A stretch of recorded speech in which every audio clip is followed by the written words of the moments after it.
Good day to you from Anagalactic. Pardon my voice, but it is allergy season. My voice will correct itself within about 3 minutes. Thank you for tuning into this station. This is devoted to truth, which is all around us truth. We call it reality, and of course, physical reality. What is now commonly called the universe. We have a list here of some of the topics that I have been covering for 4 years in about 1,600 video presentations on a brand new geometry. In the center of this list of 7 topics, you will see quantum atomism. That's the subject that I must now abandon for a while. Because of the pressing needs of human beings on Earth right now, a scientist is a guide. He's a leader. He's supposed to give people truth so that human beings will be able to make their own decisions with rational logic and facts at their disposal. However that might help them, that is the goal. I basically discovered that. So I am a discovery scientist, and I've made over 100 major discoveries over the past 4 years. That could be extending it a bit, but it's exfoliating. Within the next 4 years, if I live so long, it'll be 1,000 major discoveries, and it will never end. You have a chance to get in on the ground level in the entire renovation of humanity, science, logic, our emotional outlook on the universe, ourselves, war, cruelty, death, pain and suffering, whatever it means, the afterlife or a superconsciousness. We cover that all here. The nature of truth is twofold. This has never been realized until I realized it, and now I'm able to scientifically prove it, that our emotional system is absolutely tied to our logic system, and they define each other. I just need to interject so you know. I made an interjection about my fucking voice. I'm sorry about that, but I'm extremely sick. I'm not as extremely sick as many people in Iran or the Gaza Strip. I'm really not extremely sick, but I am dying, so you need to know that.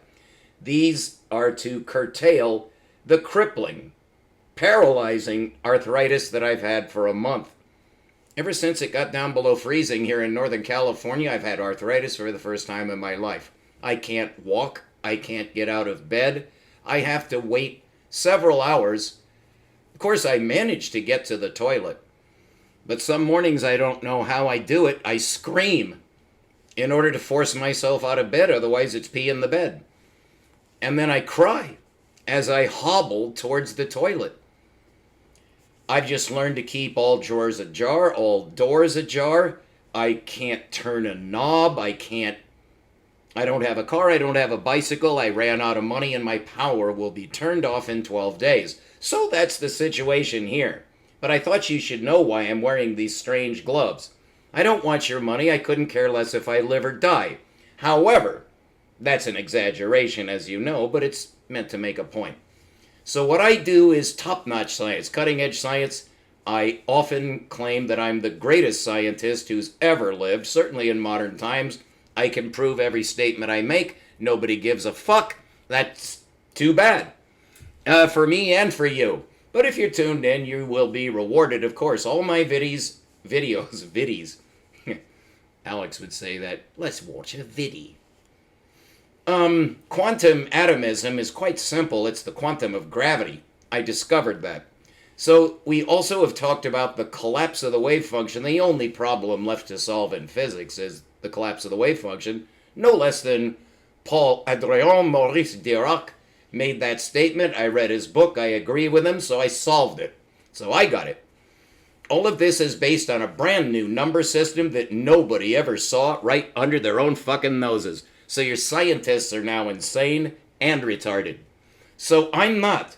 And that's quite special these days. However, the gifts that I've been given in this life only extended to science over the past 17 years. The prior 37 years, I devoted entirely to scriptural scholarship. I'm the only one who's going to toot my own horn. Nobody else will. because nobody ever cared what I did. I wrote 4 books, one on the Tetragrammaton, that's the 3rd commandment, one on the Sabbath, on which I'm the foremost expert of all time. Nobody cares. I went to 7 different churches over a period of 15 years. They told me to fuck myself whenever I came up with something for the congregation. Absolutely not. So I hate American Christianity for empirical reasons. That doesn't change the fact, though, that I know the truth. So now that there is an attack on Iran, I want to just break into a segment here so we have about 5 minutes on the world situation so you're comfortable with it. You should be. Everything that's happening in the Middle East is just fine. It's been going on for over a century. The Zionists are winning. And actually, they've won. So the Zionists now control the fate of the world. And of course, they own the United States now, and there's nothing that can change that.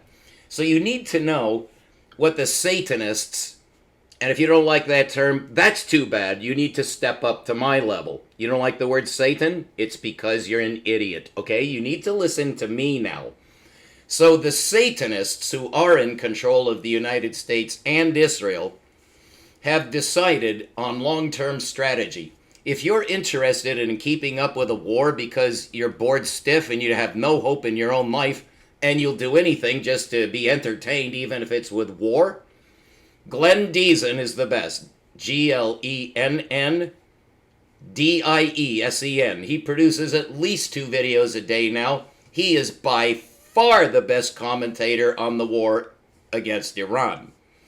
I have been following him assiduously, and I recently abandoned him, and I'll probably never watch his station again. Nothing against Glenn. It could be perfect for you. It was for me for about 2 to 3 weeks. So Glenn has the best experts on, including Mearsheimer and several other people. But one person he never got on his show was Norman Finkelstein. And it is pronounced Steen because his parents changed it from Finkelstein, or Finkelstein in German. So he is an American Jew, the greatest scholar on the Arab-Israeli interface who's ever lived. By far, he's the only one. So I haven't read much of any of his books, but he's a prolific writer. He's been writing about the genocide, the injustice, the defamatory activities of Israel against its own citizens. It's run by Satan. You need to know that. I'm simply going to put that fact out there. You're not going to question it. I'm telling you what's happening. It's Satan who is attacking Iran. And all you have to do is look at J.D. Rump, you're a stupid president, and don't concentrate on him. It'll kill you. He's absolutely satanic. But he's not the head. You'll never know the men who are at the head of state. Trump is just a clown. He's just a clown. He doesn't actually do anything. He's a total puppet. He's a marionette. So if you want to know what's happening, nothing can stop the genocide. Nothing will ever stop it.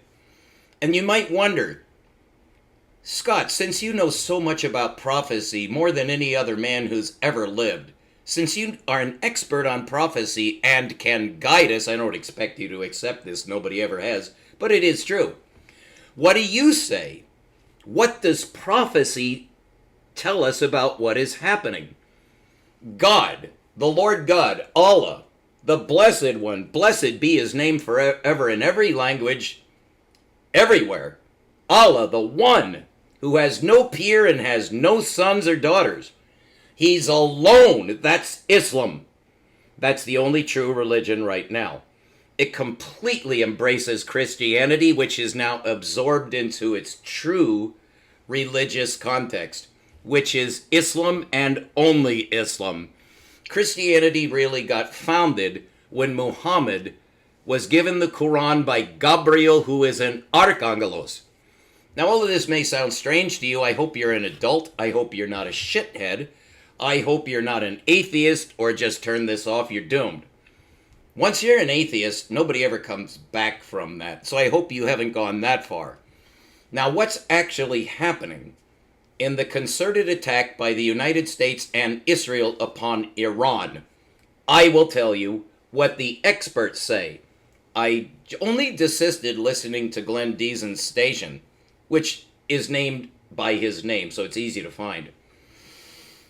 I only turned it off once I heard everything I needed to hear, but I still was listening daily because I needed a source. And then I just took a chance to see if my hero, my teacher, Norman Finkelstein, if he was making any comments, because if he came out of retirement, then he's the man to listen to and nobody else. He has come out of retirement. You will be able to find Norman Finkelstein online giving his view of what's happening. Only Norman has the human side. So you know about the injustice, who's doing it, and why. He will tell you from the point of view of a Holocaust survivor. He's a child of 2 Holocaust survivors. Everybody else in his family, on the side of his mother and father, were exterminated in the Nazi death camps. So he is ideally suited to be a commentator. He loves the Palestinians. They love him. So that's Norman Finkelstein. I just want you to know what Glenn Deason will impart to you through his enormously powerful guests. These are men who actually know what's going on at high military levels. Although, as you could probably guess, they're guessing. But this is what they do. You have to take educated guesses in wartime. Every single one of them hates the United States. Who pays them? These are United States employees who are saying it's over. We're fucked. We're finished. There is no way out now. The world is about to enter World War I. I predict this summer. There will be nuclear weapons deployed on both sides. That will lead to Armageddon. Which, so you know, just so you have an idea, what does that even mean? It means the nuclear detonation of Jerusalem, which will of course destroy Israel. That's going to happen, I think, likely this summer. It's part of the plan of God to finally destroy that miscreant nation. But you see, he let Israel come back onto the map in order to bring Satan out of the woodwork. And that's what's happening. Now, on the military side, I am a military man. I was in the military. I actually was associated with the CIA, really against my will and really without my complete knowledge or complicity. But in order to get into Ukraine to court the woman of my dreams, whom I ended up getting, despite what the fucking CIA was doing, they knew that they could count on me to just keep it all hush-hush and just teach Christ and his message while the United States was undermining the Ukrainian people, which is exactly what happened. Now the propaganda you're getting and where the experts leave off, they say that this will now devolve upon Russia.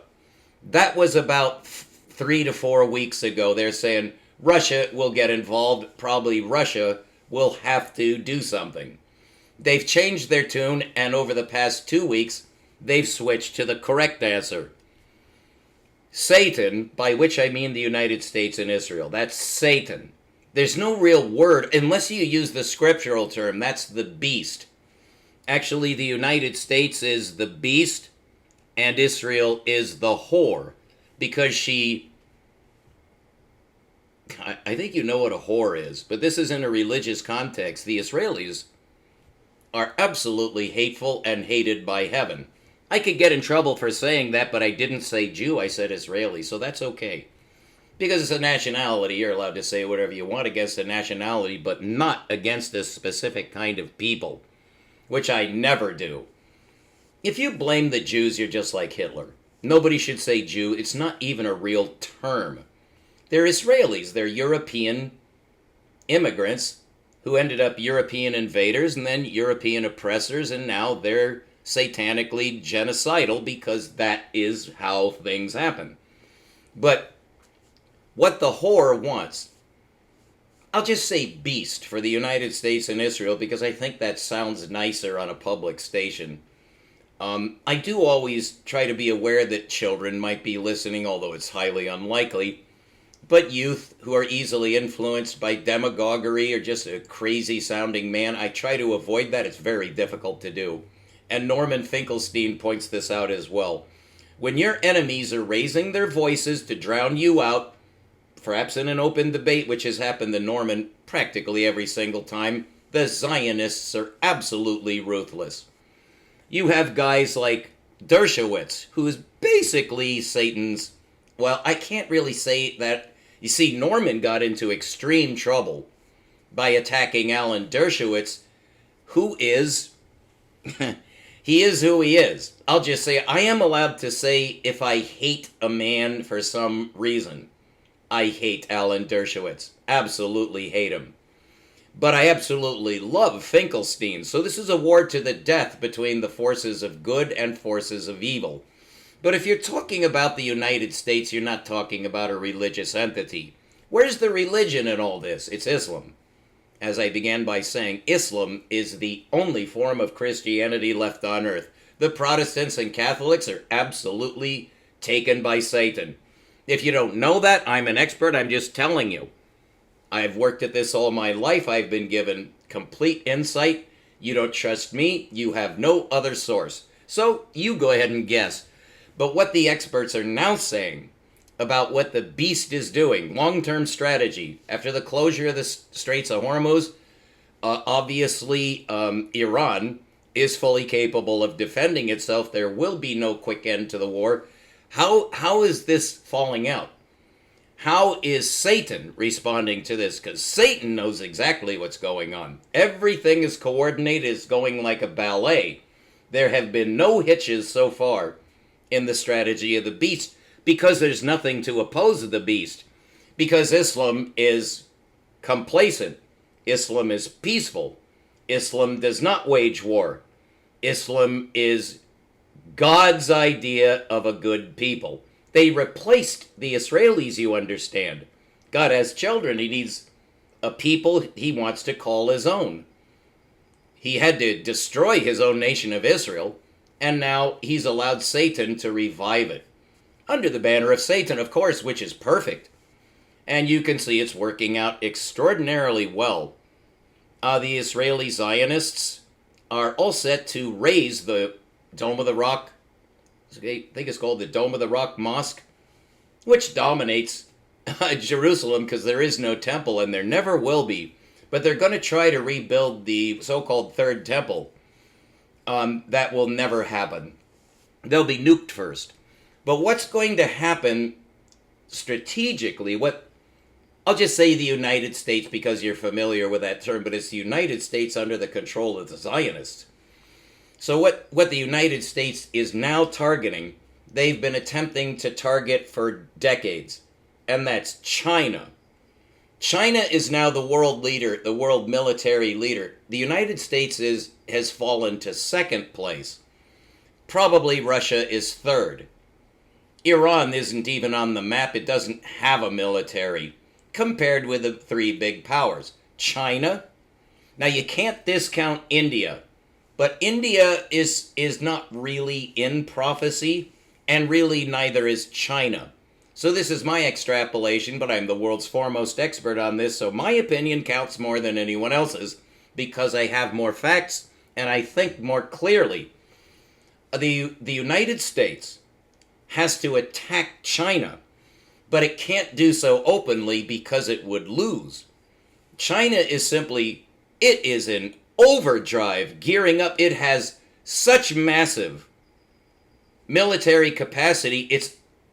It just crossed the threshold that their fleet, their oceanic fleet of military craft, including aircraft carriers, is far beyond anything the United States will ever be able to produce. They're the leaders now. And they have a ground troop military that is so advanced it uses AI, and some people think there could be cyborgs. All of this has some deep roots, but China, it just sits there today like, well, it's just some presence that has to do with the global economy. That is not the case. They are threatening the whole world. They will win if everything were fair. China cannot be stopped. Not a chance of the United States stopping China. But of course, there has to be a conflict. The United States isn't just going to go, hey, we give up, you know. We're going to become peaceful and become the nation we should have been. And then you won't need to worry about us because we're leading the world religiously, morally. We're helping people with our fantastic wealth. We don't have time for super carriers anymore. If you want to come and destroy us, there's nothing we can do about it. The United States is not like that, of course. It's quite the opposite. It's a vicious beast. It's a rapacious beast. It destroyed California. It basically destroyed the world. So the United States is seriously responsible for most of the evil of the past century. Take it or leave it, the United States is pitted against China now, and the long-term strategy is to strangle China. So everything that's going on in the Straits of Hormuz, you could say it's backfiring. All analysts say that it's backfired for the United States. No, it hasn't. This isn't being conducted by the United States. It's a pretense for the true conflict, which Satan is arranging. He doesn't want it to be Armageddon, but he doesn't care. And that has to do with the nature of Satan and his being trapped here on earth. I can't get into that because that would confuse the devil out of you. Not even religious people understand that. So I'm sorry to overburden you with anything you might not have understood or just makes you angry. It's not my intent. It's to give you choices. To do what? I'm not going to tell you, because you won't do it if I tell you. Because nobody that I ever told outside of Ukraine ever listens to a prophet. You'd rather kill me than change. It doesn't make any difference if you know I'm right. You'll kill me first. And I'm not going to let that happen. You're not going to touch me. First of all, I'll be dead before you reach me. So I give you choices against the will of the beast, against the will of Satan, against the rules of what the United States says you're allowed to say or not say. I say what is true. So thank you for tuning in. We'll talk about quantum atomism in the next video, but I've learned every other video... Oh, here comes the lab cat. This is a glorious moment when she comes over to sit on the keyboard because she loves me. And here's our cat. Honey, can you look? Yeah. We need to see the pretty... Oh, look at that. Is that the cutest? She's facing the other way and I can't drag the cord around. Because I'm technologically inept. I shouldn't be doing this. I'm a fool. So here goes our cat. Sorry about that. I think I will be able to edit. There she is. Her name is Shar. And she completely supports my work. She's the only creature in the universe who cares about me. Thank you for your patience listening to an old crazy man just spout about shit that you'll never be able to grasp or do anything with because it's your fault. Oh, she's sitting on the keyboard and you can see the effect. That's all we have time for right now, but I'll be back later today if I don't keel over dead or just commit suicide. So now you know your professor. Stay tuned, keep looking up. We'll be right back. Don't worry, I will be back.